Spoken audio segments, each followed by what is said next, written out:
Welcome back to Prince TV Stand Show. Now, I know how to run this edition. Say, as we take the matter, now so we go take table give una, and I'll see how things they play. Now, Salvini don't call her change. Say, as he take be now so, he need to go back to the power to become the interior minister of Italy. The Larmoegese will like say he come in, he make everything do okay. Now, Salvini don't they think on how to go replace the woman back again because I'm in position before.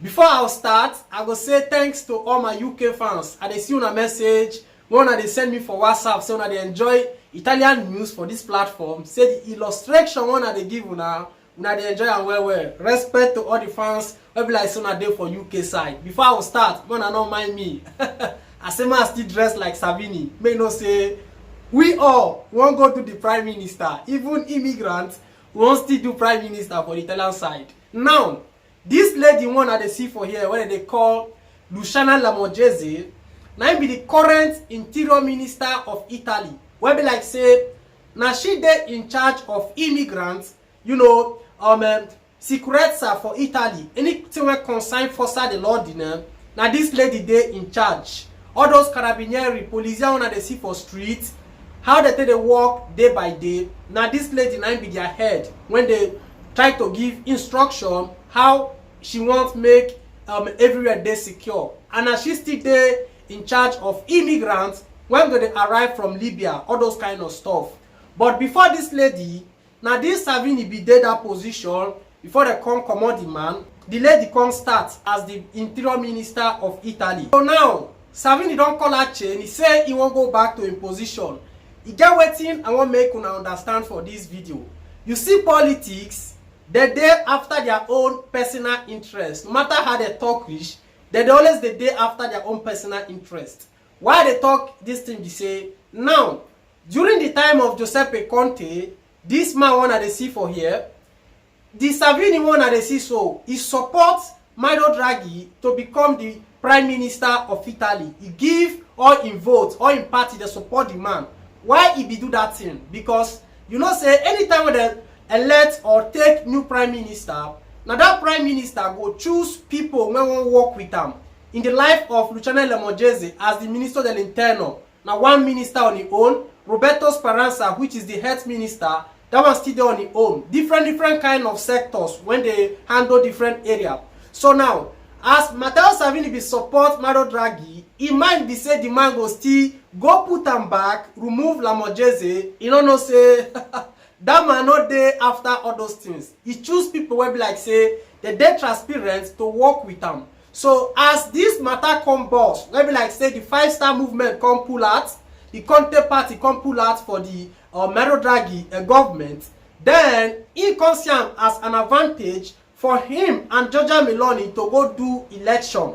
So now, if to say Salvini still give support to this man, maybe if he still remain, if he still get the highest number when he need to remain, carry the government they go. Now that they call for election so that he go get chance to go enter the power again. Man, I listen to waiting in writes down. Make una for the understand the story because I'll display video give una just now. Listen to waiting Salvini talk. He said, I quote, tornare a difendere i confini italiani dopo i ripetuti fallimenti del Larmoegese lo farò il prossimo Ministero dell'Interno. So now waiting Salvini they talk. So now in the talk say he go back, go take that position when Larmoegese dey.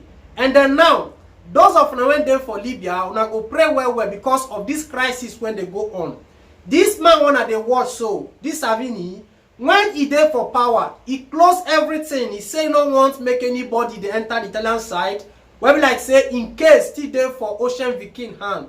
Now he don't they come and say this election where they want do, he go back to that power again. I make he and Giorgia Meloni they fight. Maybe one person for Giorgia Meloni party, Fratelli d'Italia, he become prime minister. From that place, they fee give him to become the interior minister again. Then they go push Larmoegese come out. Those of una when don't know Larmoegese, now be this lady one that they see for here.